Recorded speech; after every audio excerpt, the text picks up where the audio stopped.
Ai terve. Kalle Värälä.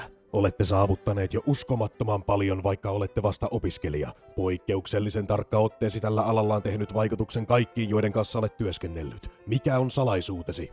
Mitään salaisuutta menestykseen ei ole. Olen kovalla työllä kehittänyt monihaaraista osaamistani.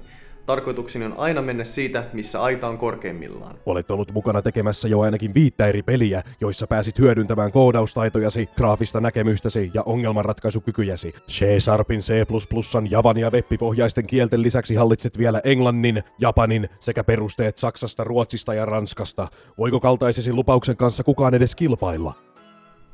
Toki joku voi yrittää, vaikka helppoa se ei ole.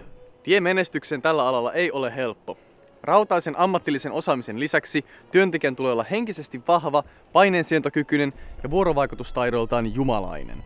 Tämän kaiken voin tuoda työpaikallesi. Mitä vielä odotat? Palkkaa Kalle Värälä yritykseesi jo tänään. Miksi mennä merta edemmäs kalaan, jos suurin saalis on jo edessäsi?